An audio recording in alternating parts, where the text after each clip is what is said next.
The Academy Transport Stellar Wisdom was considered the finest vessel in the educational fleet.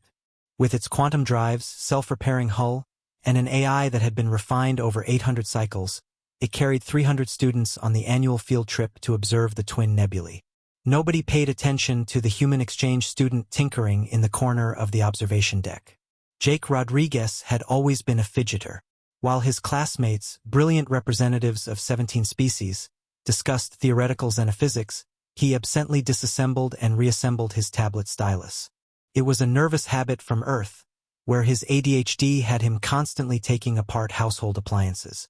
The nebulae's particle streams create fascinating gravitational distortions, Professor Velax explained, her crystalline form refracting the stellar light.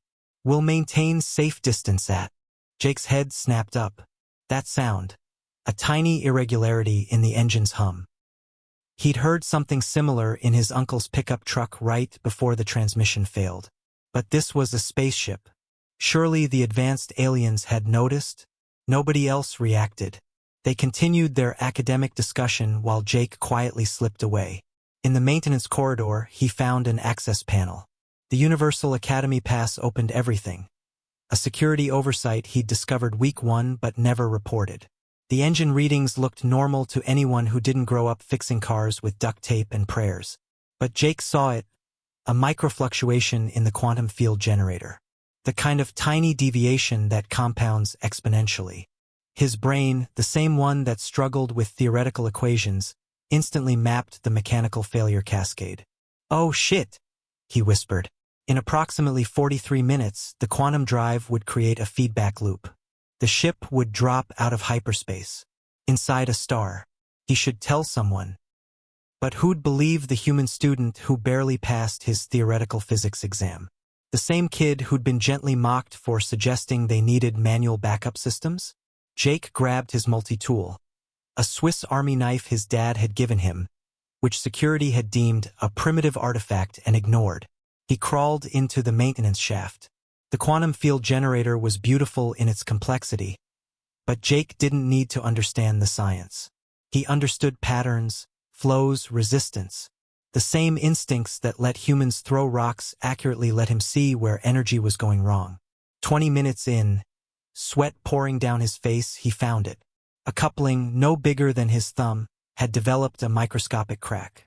Thermal expansion from passing too close to that last star.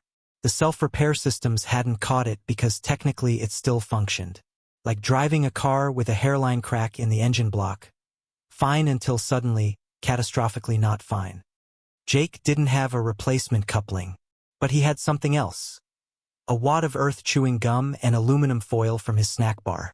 "Please don't let me blow us up," he muttered, carefully applying the gum to seal the crack, then wrapping it with foil to conduct the energy flow around the weakness.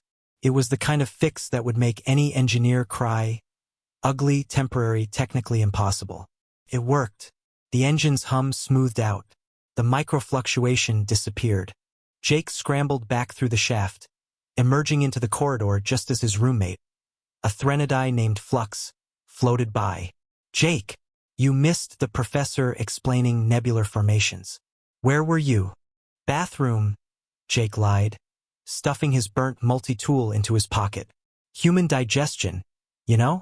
Flux chimed sympathetically and floated on. 3 hours later, the Stellar Wisdom docked safely at the Academy. As students disembarked, chattering about their observations, maintenance crews began routine post-flight inspections. Chief Engineer Korvac's 8 eyes widened in horror as he scanned the quantum drive. "By the 7 suns," he called his team immediately. "We have a stage 5 coupling failure with improvised bypass. If this had failed during transit, ship would have dropped into the heart of Sigma 7, his assistant calculated. 0 survival probability. But who? How? The repair log shows nothing. They analyzed the bizarre fix, organic polymer sealant and primitive conductive material applied with decidedly non-standard techniques. It should have been impossible.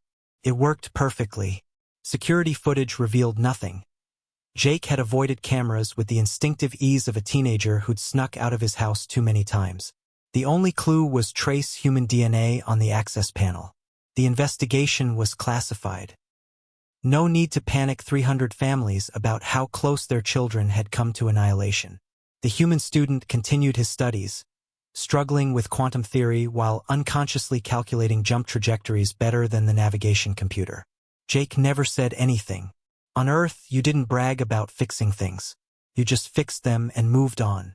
Besides, he had a bigger concern. The coupling would fail again in about 3 months.